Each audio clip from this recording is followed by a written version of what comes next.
بسم اللہ الرحمن الرحیم۔ السلام علیکم ورحمۃ اللہ وبرکاتہ۔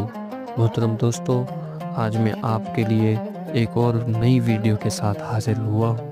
محترم دوستو، آج کل ایک دریا کی بات ہو رہی ہے، یعنی دریائے سندھ۔ تو محترم دوستو، کبھی تم نے پانی کے آواز کو غور سے سنا ہے؟ ایسا لگتا ہے جیسے وہ صدیوں پرانی کوئی کہانی سناتا ہے، ایک کہانی جو برف سے شروع ہوئی اور زمین کی گہرائیوں میں سما گئی۔ یہ ہے دریائے سندھ، ایک رواں تاریخ، ایک جیتا جاگتا راز۔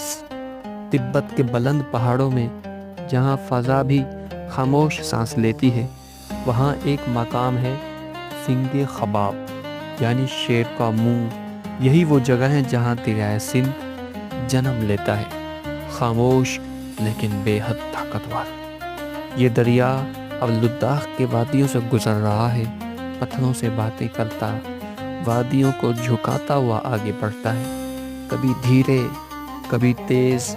یہ وقت کا بہاؤ بن چکا ہے، اور پھر ایک دن یہ دریا پاکستان کی دہلیز پر قدم رکھتا ہے۔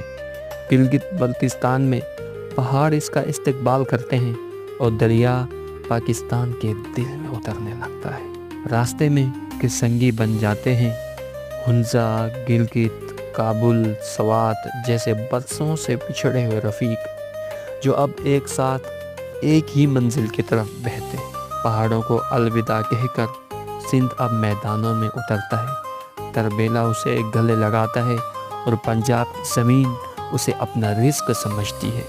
یہ دریا صرف پانی نہیں بہاتا، یہ زندگی بخشتا ہے۔ ایک بوند ایک سانس کے برابر ہے۔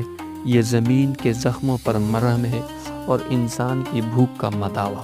اور آخرکار یہ دریا پہنچتا ہے سندھ میں، جہاں اسے بابا کہا جاتا ہے، جہاں بچے اس کے کنارے کہانیاں سنتے ہیں اور بزرگ اسے مقدس مانتے ہیں۔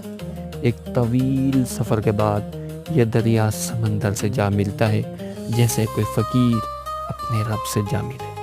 خاموش، مطمئن، یہ دریا کبھی نہیں لڑتا، لیکن ہر دن زندگی کے لیے لڑتا ہے۔ اس کا وجود ہماری پہچان ہے۔ کیا آپ جانتے تھے کہ دریائے سندھ کا ہر موڑ ایک کہانی ہے؟ کیا آپ نے کبھی دریا کو غور سے دیکھا ہے؟ تو اس ویڈیو کو شیئر کریں اور کمنٹس میں ضرور بتائیں۔